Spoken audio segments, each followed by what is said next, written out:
B-Knocks. Welcome back to another episode of B-KnockzTV.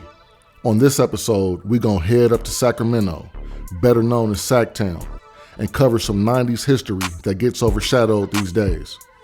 Sacramento had a bunch of people making noise back in the day, and it's a shame that a lot of it's not documented on video. And I didn't get everybody, so my apologies in advance. I do, however, have some heat. No need to keep you waiting. Let's get it. We're gonna kick it off with X-Rated. In March of 1992, he dropped his debut album, Psychoactive. This album had cuts like Still Shooting, Call the Guards, Every Single B, gotta keep it clean, Effing with a Psycho, Shoot You in a Minute, and That Sickness featuring Brother Lynch. Shortly after this release, he was arrested for the murder of Patricia Harris during a home invasion. Now, I won't go into details. You can look it up yourself. Rest in peace to Patricia Harris. While awaiting trial, he recorded his second album, The Exorcist, over the phones in jail. During his trial, the lyrics from the Psychoactive album were played in the courtroom, and ultimately, he would be convicted and sentenced to 31 years. He released The Exorcist in 1995, The Unforgiven in 1999. This one had cuts like Spittin' Venom and Macaframa, along with others. In 2000, he dropped Speak of the Devil under the alias Nefarious. Now this is the album that caught my attention, and it's my favorite.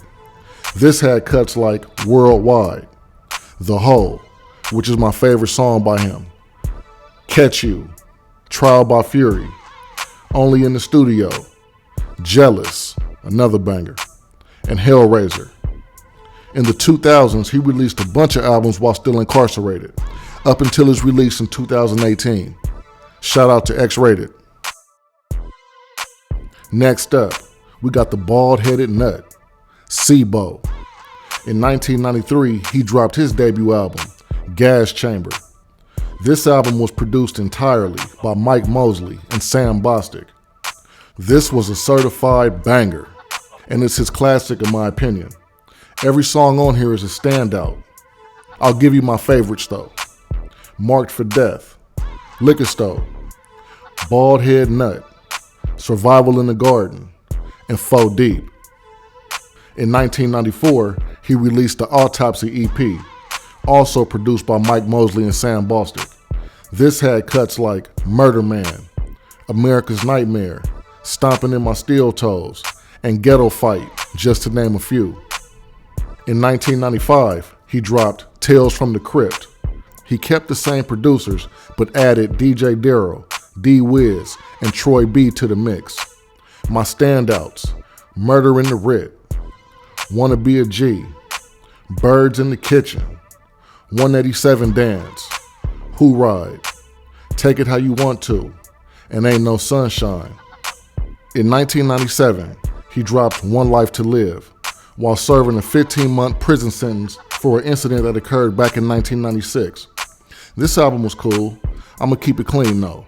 This one never really did it for me. It had some bangers, but overall it wasn't for me, respectfully. My standouts, Riding on My Bumper, I'm a Fool, Living Like a Hustler, I'm Gonna Get Mine, and Survival First. In 1998, he released Till My Casket Drops, and this one has some certified heat rocks on it. At the time of this release, he was out of prison and on probation, and got locked up again because of the lyrics on this album. Crazy, right? My standouts, Ride Till We Die, Deadly Game. This song was the main reason why he was arrested. Major Payne and Mr. Bossellini, Money by the Ton, E40 and Sibo, Can We All Ball, Desperado Outlaws, Real Ends, Big Gangster, All I Ever Wanted, Boo Yow, Till My Casket Drops, and 357. In 1999, he dropped The Final Chapter. This was his last official album on AWOL Records, and it was compiled of unreleased songs while he was on the label. He also dropped Enemy of the State in 2000. Also in the 2000s, up until now, he's still dropping music. He has a gang of compilations and albums that's fire. Go check him out. Shout out to Sibo. Now we have the infamous Brother Lynch Hung. A legend, if you ask me. I know his style and content is not for everybody, but you can never deny his wordplay. In 1993, he dropped the 24 Deep EP, produced by Brother Lynch himself. This has some heat on it. It had cuts like 24 Deep, Had to Gotcha, Lose a Hoe, Gain a Hoe, and Walking to My Funeral. In 1995, he dropped Season of the Sickness, once again produced by Lynch. This has some serious bangers on it. My Standouts, Sick Made, Rest in Piss, Loke to the Brain. Now this song is a classic. Liquor Sick, That's Real Gangster, Deep Down, Season of the Sickness, and Welcome to Your Own Death. In 1997, he dropped Loaded. Now here's our introduction to Funk Beta on production. Them two together is a dynamic duo, bruh. My Standouts, My Soul to Keep, Die, One of the Last Sick, Situation, Heaters, Did It and Did It, Went Way, That's What I Said, classic song, straight knocker. Feel My Nature Rise, One More Pound, On My Briefcase, and Seconds Away. To some, Season of the Sickness is classic.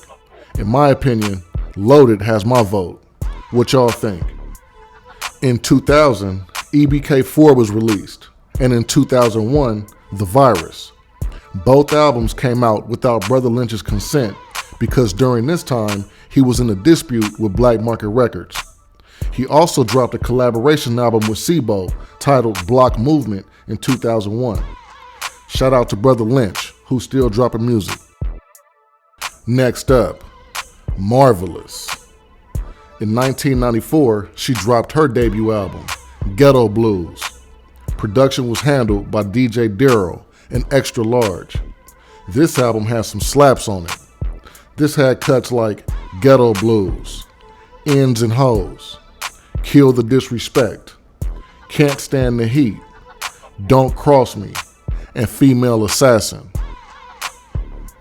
In 1995, she dropped the Just Marvelous EP. Production was handled by DJ Darryl and Mike Mosley. This had 5 tracks, consisting of Just Marvelous, which is the video that's playing. That's How We Creep. This song was a banger.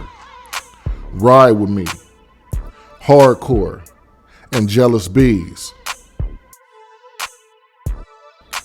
In 1996, she dropped Wicked, produced by DJ Darryl and Rick Rock. My Standouts, Ride With Me, Wicked, Sacramento, Bring the Bomb, Effin' With Pros, Killer Cali, another slapper, Sexuality, and West Coast. In 1998, she dropped Fearless, produced by DJ Darryl, Rick Rock, Bobby G, and BC. This album also has some bangers on it, like Where the Weed At, Eyes on the Prize, What Would You Do, Deadly Weapon, The Drama and the Lies, Ghetto Tales, Mob-ish, Cali Players, and Chips. Shout out to Marvelous. She was a dope MC, highly underrated. Mr. Doctor. In 1995, he released his debut album, Set Trippin' Block Style, presented by Brother Lynch. If I'm not mistaken, this album was produced by Brother Lynch and Baloo. My Standouts, Block Style, this was a knocker. F Your Side, Rollin' with GBC, 40 Ounce and Chronic Dice, Treat 'Em Like Hoes, and The Real Deal. In 1999, he also released Bombay. Last, Lunatic. In 1997, he dropped his debut album, Mr. Lunatic. This album was full of heat rocks, and it's low-key a slept-on, underrated album. My standouts: The Funk Is On, Gangsta-ish, Mobbin' in the 916, Pose No Threat, Hard Times, What You Asked For, So Serious, Hardcore In, Don't Want No Funk, Better Get Her, and For the Business. In 1998, he dropped A Million Words, $1 Million, another banging album. My standouts: We Ride, You Created Me, Strictly Business, Cheddar Chasing, 12 O'Clock, A Million Words, $1 Million, Can You Hang, True to the Game, and We Hit 'Em Up. In 2000, he dropped the album Total Recall under his new name, Looney Coleon, and he been dropping projects up until 2021 from what I know. Shout out to Looney Coleon. And that wraps things up for this episode. Don't forget to like, subscribe, share, comment, and hit the notifications so you can catch this content as soon as it drops. Also, go check out all my other videos if you haven't already done so. Till next time.